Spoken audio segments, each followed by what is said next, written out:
The plane went into the Hudson River. Water temperature just about 42 degrees about an hour before sunset tonight. 150 passengers, including one infant and 5 crew members, were on board. It had just taken off from LaGuardia Airport, headed to Charlotte, when something happened. Perhaps a flock of geese caused engine failure. The pilots managed to avoid the city, get over the river, and then make an emergency landing. They did it without ripping the plane apart.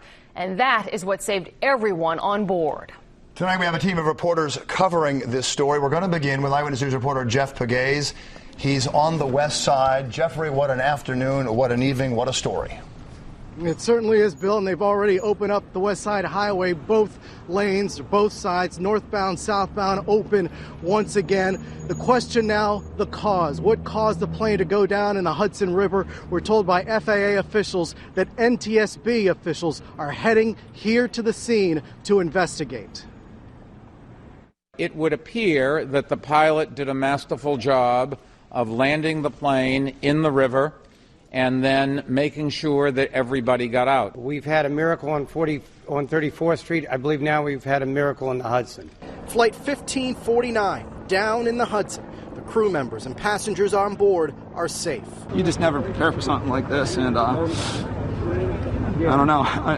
I'm sorry, my speech is probably kind of gargled, but I'm just scatterbrained right now, and just happy to be standing here, I guess, with all these people looking to ask questions, you know. So, hey, God bless, man. I'm just happy that everyone on that plane lived. It was a brief and terrifying flight for the 155 people on board. Shortly after 3 p.m., the plane took off from LaGuardia, heading for Charlotte. But over the Hudson, it went down. It hit the Hudson River very hard. When it hit the Hudson River, it just looked like a volcano exploded. Fortunately, everyone on board survived. Rescuers dropped into the Hudson, eventually helping the passengers and crew climb out onto the wings of the plane, away from the fuselage. Passengers and crew members in disbelief and cold, the water and freezing temperatures, a dangerous combination. You're going to connect on the phone, tell them. Go. As mentioned, NTSB officials are heading to the scene. You saw how the plane was floating on the water. That could help their investigation. There have been investigations where they've had to piece together the fuselages of planes. That will not be the situation in this case as they try to figure out what caused this plane to go down. We're live on the west side. Jeff Pegues, Channel 7 Eyewitness News. Well, some of the first responders to arrive at the scene were some of the ferry operators from the New York waterways and also the Circle Line, as well as the Coast Guard. Eyewitness News reporter Tim Fleischer spoke with some of those people who arrived immediately after the crash happened. He joins us now from the west side. Tim. And Liz, this rescue effort was nothing short of miraculous. Everybody got involved. But more importantly, hundreds and hundreds of first responders arrived, and also the folks from the New York ferry that came to one of the ferries. A passenger took this dramatic photo and sent it to Eyewitness News. You can see passengers are already escaping the plane, filling a small boat that had rushed to them. The rescue effort making sure everyone was going to get out safe. The 155 passengers and crew were then able to put on life preservers and get out onto the wings of the plane. Now, by this time, first responders arriving, they were jumping into the water as well. Fire and police boats arriving to rescue the passengers. But right after the plane was seen hitting the water, New York waterway ferries were all dispatched, positioning next to the plane so that the passengers could climb on board. My office dispatched as many boats as we had at that time. At this point, I'm guessing 14 at the most on site, as others were bringing passengers to the terminals. And that waterway official also pointed out they do, as required by the Coast Guard, to do rescue training. More importantly, if a boat perhaps should go down, and heaven forbid a plane like this would go down. So they came to this with some training involved and were able to assist the first responders. Reporting to Channel 7 Eyewitness News. To go across the Hudson River over to Weehawken, where New Jersey reporter Tony Yates is. She talked to passengers who were rescued there tonight. Also some dramatic stories there, Tony. Yes, indeed, Bill. And you know what? It was good to see a lot of people smiling. You know, some of those ferries brought about 61 people over here to Weehawken to the New York Waterway building. They were in the building for more than an hour. They were being warmed. They were being triaged before they were put on ambulances and some in buses. And, you know, the police over here didn't let us get really close to a lot of those people, but they were giving us the thumbs up and saying, you know what? The pilot saved our lives. Let's listen. They said the pilot saved your lives. Step back. He did. I'm going to get hurt. The pilot was phenomenal. Now, all of the people were treated for hypothermia, and several were in very, very good spirits. They were making cell phone calls. We saw about a dozen people who were wheeled away on gurneys. Some of them had to have IV fluids, but many were put on a New Jersey transit bus and taken to area hospitals. There had to be about 60 ambulances out here, and they've been out here for a while, but you know what? A lot of them are empty because, miraculously, not a lot of people were injured. Mickey McCabe is with the Office of Emergency Management in Hudson County. Here's what he had to say. There were approximately 60 victims brought to this side and 60 victims brought to the other side. So the resources that were mobilized on the New Jersey side, what we were primarily dealing with was hypothermia and submersion. There was really no significant serious life-threatening injuries, and they've all been removed to areas, hospitals in this particular area, as well as some centers where they can be fed and they can reunite with their families. It was a miraculous situation where you have over 100 people on board. And to the best of my knowledge, from the New Jersey side, there's no serious life-threatening injuries. Now, that's the one thing that we really like to see over there. A lot of people actually walked away, hypothermia being the main thing that many of the people over here suffered from. And we heard so many times over, this was indeed a miracle. For now, we're live in Weehawken. Tony Yates, Channel 7, Eyewitness News. Wow. Really dramatic stories. We're going to be hearing so many dramatic stories. of them. So many of those passengers probably were so happy to see their families tonight. Their Tony, lives changed forever. Yeah, Tony, thanks. Tony, thanks. Well, ABC's Robin Roberts happened to witness this happening. Robin, you were in your apartment, right, when you saw the landing? Yes, I was, Liz. My apartment, 71st Riverside Boulevard, overlooking the Hudson, and I happened to be on the phone. I was talking, in fact, to my producer, talking about inauguration plans and things like that. And I just glanced over and looked out over across my balcony, which overlooks the river, and the plane was lower than you would imagine, and because you're used to seeing, it is a flight pattern for Newark and Teterboro, so I'm used to seeing planes, but of course not that low, and it was actually going quite slow, and I'm screaming into the phone, and I'm watching it happen. I hang up the phone, I watch it, the perfect landing. I know a lot of people have been talking about the pilot. I don't know the man, but I want to kiss him. It was remarkable, the landing smack dab in the middle of the river like that. I immediately called 911 because I think it's going to the fuselage is going to sink. But it was such a gentle landing, and it was just floating like that. I immediately, after calling 911, I pick up my binoculars, and I'm about 20 blocks away from where this has happened. And I can see that the door opens within 30 seconds.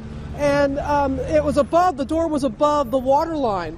And I could see the water taxis making a beeline, and within minutes it was completely surrounded by those first responders, and it was just an incredible sight to behold, but just the calmness of everyone involved was also a sight to behold as well. What's going through your mind, Robin? I mean, you fly a lot. You've flown that route before. What's going through your mind? Yeah, I've been one of those people that you fly that route and you're looking out the window to see if you can see your apartment from a very safe distance. Well, let's be honest here. We're New Yorkers, and since 9/11, when you see a plane, and that was my first reaction. I'll be honest with you. My first reaction when I looked over like that, I was like, oh my goodness. What is happening here? I was fearful that it was over on the New Jersey side and was going to crash into a building.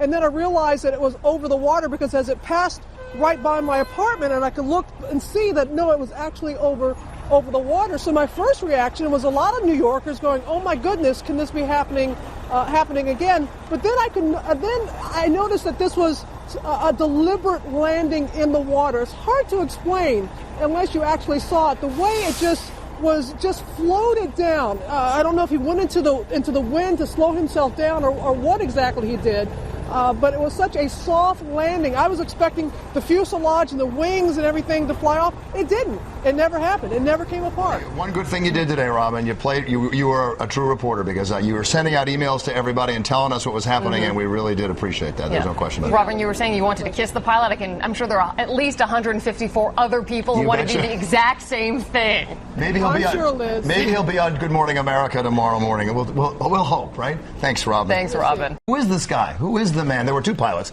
but there was one main pilot who took this plane to safety. Right. His name is Chesley B. Sullenberger. You're looking at his picture right there. His bio says he has 40-plus years in the aviation industry, and he's been a pilot with U.S. Airways since 1980. Before that, he was an F-4 pilot for the U.S. Air Force. In fact, he graduated from the U.S. Air Force Academy in Colorado. Tonight, he will be interviewed by the NTSB investigators. They're expected to arrive any moment now from Washington, D.C. They will talk to him about what happened in the moments leading up to today's crash landing. But there is no doubt so many people are crediting those two pilots with saving all of those on board tonight. And saved all those people's lives, including some of the passengers who were taken to St. Vincent's Hospital. Right. Some of the people did suffer some minor injuries, such as hypothermia. Jen Maxfield is there with much more on the passengers taken there. Jen. That's right. And Liz, just within the last hour, 4 more survivors arrived here at St. Vincent's Hospital, bringing the total to 7, all of whom are being treated for mild hypothermia. St. Vincent's Hospital was initially prepared for 30 patients. The first 3 showed up this afternoon at around 4:30 by ambulance. That man on a stretcher there nodding. He was alert, telling us he was okay. The 3 survivors, all, of course, wrapped in blankets, clearly freezing after their ordeal in the Hudson River. St. Vincent's emergency room physicians like Chris McCarthy say the passengers will all have to be warmed up and then monitored for the effects of hypothermia. What we're doing right now is converting the hospital, or the ER, as best we can into a ward for receiving patients with trauma and hypothermia. We're stretching all our resources to prepare to receive patients who are going to need rewarming and trauma care. And these people are wet and it is so cold out here. I mean, what are we looking at here? Well, very unfortunately, it's a bad day to have this happen. Much like the D.C. crash in the 1980s, this is a bad combination of cold air, cold water, and wind. Now, we should note that the people who we saw coming in were not soaking wet, were not wet from head to toe, though it looked like their pants in some cases were wet, certainly adding to the problems that they're having here with the hypothermia. But doctors here say, assuming there are no other injuries, some of these passengers could be out of the hospital by later tonight. For now, we're live from the Village. I'm Jen Maxfield, Channel 7 Eyewitness News. Other patients were taken to St. Luke's, and that's where Eyewitness News reporter Kimberly Richardson is with the very latest from there. Kimberly. Well, Liz, things have calmed down significantly here at St. Luke's Roosevelt. Doctors are not expecting any more passengers to be brought here. But earlier today, dozens of EMTs did rush from here, from St. Luke's Roosevelt. At this hour, 10 people are being treated inside. We're told none of those injuries are life-threatening. 8 of those 10 are in good condition. Several are suffering from hypothermia. At least one person has a fractured leg. We're told that is a flight attendant. Now, the EMTs tell me when they got the call, they expected the worst, but were relieved to see everyone was okay. When you got the call for this, are you thinking the worst? I was thinking the worst because it's cold out there, and to me it was amazing how they all got out. Majority of the people that we saw. Now, Mike also tells me this day brings back horrible memories for him. He was one of the first responders during the 1990 crash of that Avianca flight over Long Island. More than 70 people were killed that day. Today, of course, a much different story. And one other note, today is Mike's 37th birthday. For now, we're live on the Upper West Side. Kimberly Richardson, Channel 7. Eyewitness News. We're talking about U.S. Airways Flight 1549, which made an emergency landing this afternoon in the Hudson River. All 155 passengers on board tonight are safe. The plane took off from LaGuardia Airport this afternoon, just after 3 o'clock this afternoon, heading for Charlotte. Eyewitness News reporter Stacey Sager is at LaGuardia tonight with much more from there. Stacey. Well, Liz, you can only imagine just how eerie it must be to be a passenger here at LaGuardia Airport. You're about to get on a U.S. Airways flight, or you're actually on a U.S. Airways flight, and then this happens. A lot of passengers we talked to today were very confused about what happened. I can tell you there have been at least a dozen cancellations of U.S. Airways flights, incoming flights, and certainly more than a few departing flights that were canceled, also flights in the air that were disrupted over this. Now, a short time ago, a senior investigator with the NTSB sort of gave an overview on the investigation, and here is what he said. We'll be looking into all aspects of the accident, including airplane structures, systems, power plants, flight crew operations, survival factors, air traffic control, and airplane performance. Certainly a lot of work that they have ahead of them. Once again, we spent the afternoon with passengers on both U.S. Airways and other airlines, passengers who were either in the air when this happened, on the tarmac when this happened. We just got through talking to one passenger on American Airlines who says he was in the air with still 2 hours left on his flight, that the pilot got on the PA system and said there had been a plane crash and they'd have to reroute the plane. That did not happen in the end. They landed at LaGuardia, although very late. We're live at LaGuardia. I'm Stacey Sager, Channel 7 Eyewitness News. We're going to talk to a passenger who was on board. Can you imagine what's going through your mind when this is happening? I can't, actually. One of the people it happened to is Alberto Panero. Alberto, can you hear us? It's Bill Ritter and Liz Cho. Oh, there yes. You can hear us, and we can see you. And it looks like you're okay. Are you okay? Yeah, I don't know how or why or anything like that, but I'm okay. I'm alive and well. Well, you're okay because the pilots did a remarkable job. What happened? Tell us what happened as you were going down when you realized you were in trouble. Well, to be honest with you, I was dazing out right after takeoff, and all of a sudden I felt an impact and some sort of loud noise, and immediately after I started smelling smoke like something was on fire. So I figured the left engine had gone out, and I said, okay, no problem. We have a right engine. He'll just take us back to the airport and we'll be okay. Sure. Because you could kind of tell, everybody could tell that something kind of was going on. It wasn't just turbulence or anything like that. Then after a couple of minutes, not even, he just made a big U-turn. So I figured, okay, good, we're going back to the airport. And we just started getting lower and lower. And next thing you know, he gets on the intercom and goes, embrace for impact. And that's when I knew that, you know, we were going down, and you could just see the water getting closer and closer. Wow. Yeah, it was pretty scary. You think of all the things that are about to happen. I thought, I guess I guess this is it. I guess I'm gonna die. I turned my phone back on because it's got GPS. I figured if anything, they could find me or find whatever's left. Well, that's quick thinking. And the next thing you know, the plane makes impact. After the first hit, I was expecting something to come hit me or some sort of explosion, something to just kill me. And when that didn't happen, it was a big relief. I looked to the side, and you could see the water just start creeping up really quick. So I said, okay, let's get out of here. And that's when, you could see the exits opened up, and people started, kind of rushing through, but for the most part, it was relatively organized, and I made it to the right wing.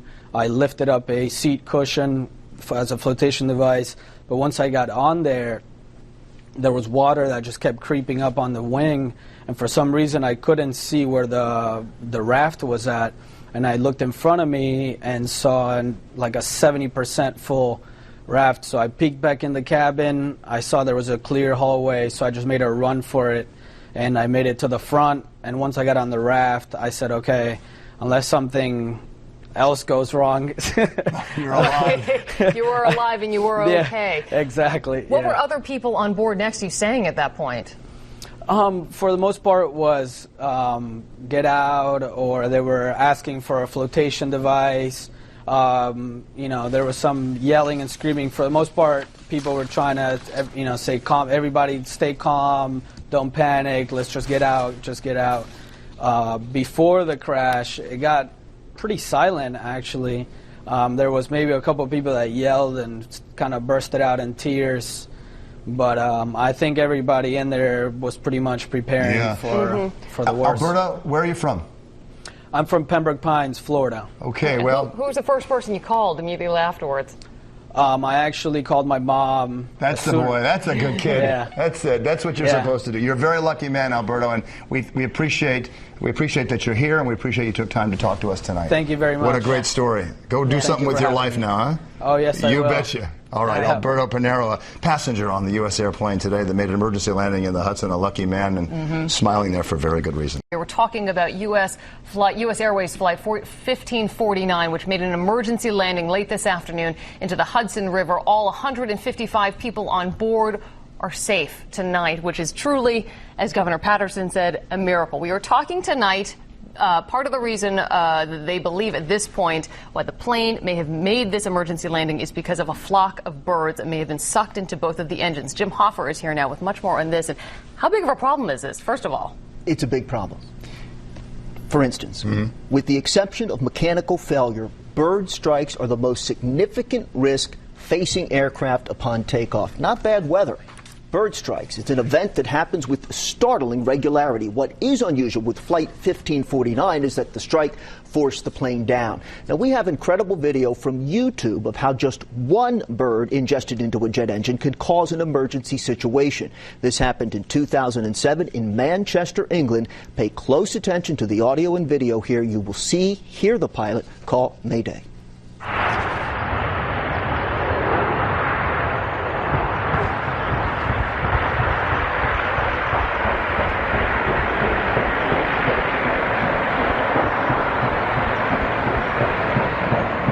Mayday, Mayday, Mayday. Thompson 253 Hotel, engine failure. We are continuing with northwesterly and then inbound towards Wallasey. Thompson 263 Hotel, roger. All runways available for landing. Surface wind 070 degrees at 5 knots. Now, as we look at this just one more time at the beginning of this flight here in slow motion, you can see more clearly the ingestion of just a single bird. It damages a few engine blades, and of course that has a cascading effect, ripping apart all the blades. The pilot used the other unimpacted engine to bring that plane back around and make a safe landing. This afternoon, Flight 1549 went down in the water. That was the key decision that they made. Think of all the lives he saved, even on the ground. Fantastic. It happens a lot. Vice President Gore's plane forced to land, as well as Secretary of State Madeleine Albright back in 1998. And this is a major problem for LaGuardia Airport, too. Huge problem.